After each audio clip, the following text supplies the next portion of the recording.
Voilà. Donc, est-ce qu'il y a des questions d'abord sur la présentation de Jean-François Boucher, effectivement, sur le patrimoine, et peut-être Jean-François sur le patrimoine immatériel de l'UNICU, parce que je présente l'UNICU. Les choses, c'est vrai que nous, on en a quand même. Alors, et c'est vrai que... je pourrais même dire que nous, on vit que sur notre héritage. Et que peut-être... alors la question est de savoir comment le faire vivre et surtout comment le... un peu, c'est un peu la question de toute cette approche culturelle, matérielle, et comment faire vivre un héritage qu'on estime assez riche et qui doit néanmoins permettre d'aborder l'avenir et les nouvelles contraintes, les nouveaux usages, les nouveaux modes de vie, sans pervertir nos idéaux initiaux. Donc déjà, les archives, etc., il faut monter les projets de numérisation des archives.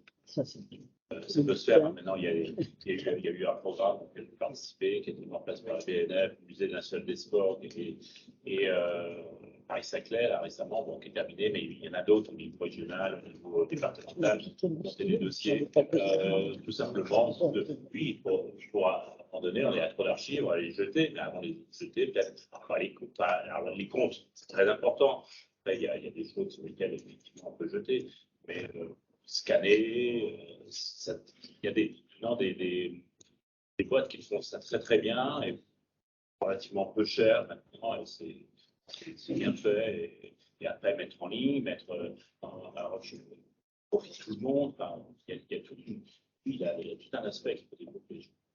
Alors, pour les chercheurs, juste une information, je ne sais pas dans les autres universitaires, mais à la suite, il y a eu un énorme travail qui a été fait d'archivage, de collecte, etc. Et il y a presque une armoire d'archives sur presque le siècle passé. Depuis 2000. Alors c'est vrai que je pense que tous les clubs ont des choses à archiver et à classer. Les clubs universitaires, c'est quand même des clubs qui sont très anciens. La SUP, c'est un club jeune, à 85 ans à peu près d'ancienneté. On a plusieurs clubs. Montpellier, cette année, a fêté ses 100 ans. Je crois que Clermont va le fêter l'année prochaine. Et on est plusieurs. Le Bec est un peu plus ancien. Le PUC aussi. Donc, c'est peut-être un message qu'on peut transmettre parce que je pense qu'effectivement, il y a des documents intéressants. Est-ce qu'il y a, sur ce sujet-là, avant d'ouvrir un peu sur l'histoire diplomatie, Jean-Éric, moi, je voudrais un peu avoir votre avis, parce que je suis en train de travailler avec des établissements scolaires sur la déconstruction des préjugés en utilisant les mémoires. Donc, je travaille beaucoup sur la mémoire des anciens combattants, dont les Africains et les autres qui sont venus libérer la France, la mémoire d'esclavage. Et je me suis posé la question, comment est-ce qu'on pouvait intégrer la mémoire et l'héritage du sport sans que ça recrée une autre discrimination? On dit, voilà, on va mettre encore les Blacks en avant pour leur valeur physique et leur valeur, oublier un peu leur côté intellectuel. Par contre, cette mémoire par le sport, ça mobilise des jeunes. Les jeunes sont intéressés. Tout à l'heure, vous parliez vraiment dans ce stade qui a été refait, où on a vu l'Iran battre les États-Unis en pleine tension entre les États-Unis et les Américains. Donc, c'est un peu une question que je me pose depuis un certain temps. Comme on est tous là, je ne sais pas si vous pouvez nous donner vos avis, comment ça peut être ressenti par vous et puis par les gens de façon globale.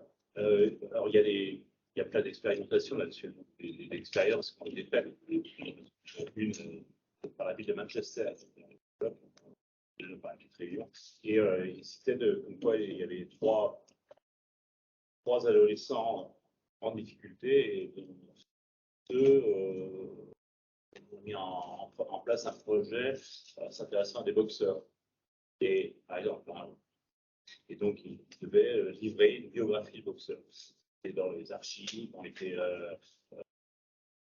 produits à travailler. Et sur les trois, il y en a deux qui sont tellement investis qu'ils ont continué à l'université. Voilà, c'est un exemple. Maintenant, il y en a des tonnes d'autres. Hein. Donc ça, c'est une première démarche. Une démarche, alors, de valeur, si j'ai bien compris la question, une démarche de valorisation du patrimoine à but éducatif. C'est ça. Donc, il y a la référence à des collègues anglais aussi à côté de Londres, certaines n'étaient pas Chaos, qui a mis en place un programme de développement à partir des valeurs olympiques, des valeurs utilisées par l'olympisme à des buts éducatifs. Il a mis en place des concours de dessin, des marathons. Enfin, maintenant, alors, autre aspect, ça a été lancé alors en France depuis 2 ans, le système d'impact Impact 2024. Vous avez entendu parler, hein? Oui, vous avez répondu, j'espère.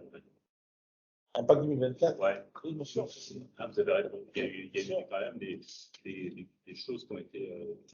Moi, je fais travailler un peu les étudiants de master là-dessus, donc questionner, voir qui est-ce qui était mis en. Et il y a des choses très bien. L'utilisation du sport durable, un développement durable sur ça, l'utilisation de la patrie pour développer le sport pour les femmes dans les quartiers difficiles, donc faire réfléchir sur la pratique sportive antérieure, sur les cultures qui ont mené à cela. Il y a eu vraiment, actuellement, il y a des moyens, en France en tous les cas, de mettre en œuvre des programmes d'expérimentation et éducative. Je voudrais signaler, on l'a rappelé tout à l'heure, il y a eu comme information ce matin que Macron a décidé la construction de 5000 terrains de sport, en plus des terrains olympiques, pour Paris 2024. Pour effectivement, c'est quand même quelque chose au niveau du patrimoine qui est assez grand.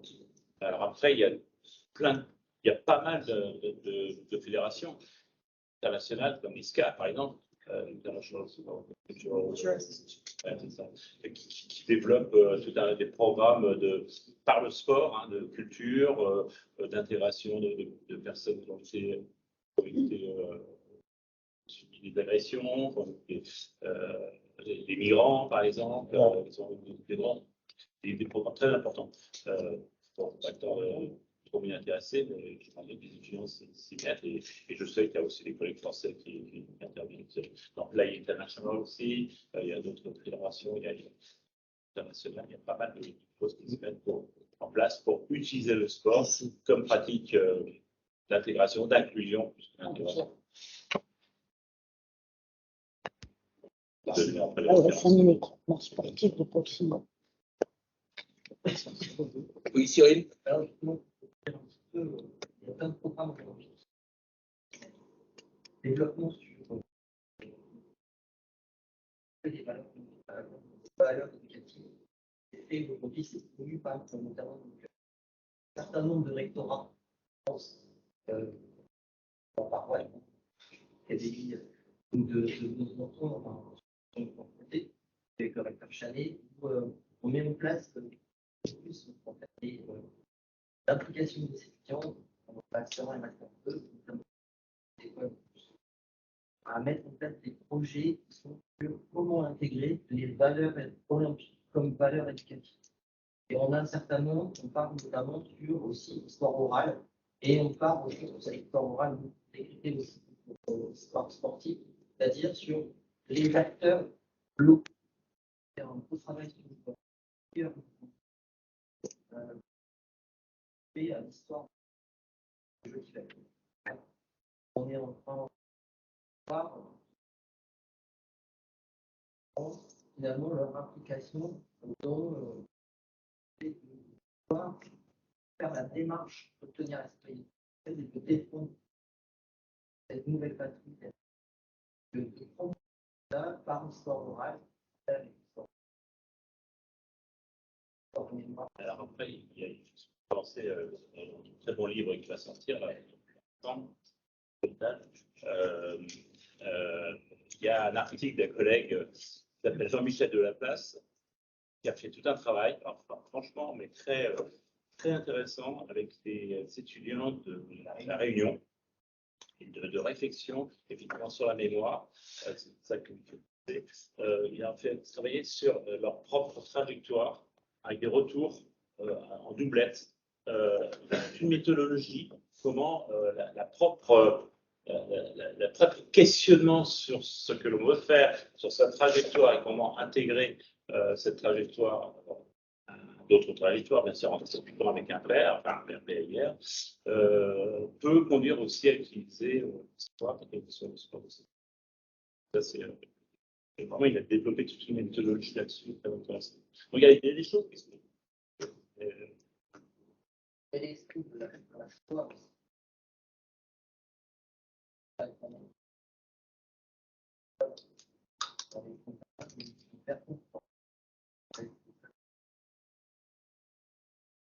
C'est le dépassement de l'exposition, c'est l'idée d'intégrer vraiment l'individu, de le rendre actif véritablement au sens des méthodes actives des années, de faire vraiment un sens de sa propre réflexion et d'intégrer son propre passé par rapport à d'autres passés. C'est un peu technique, un peu théorique, mais du coup, on touche vraiment la motivation de l'individu.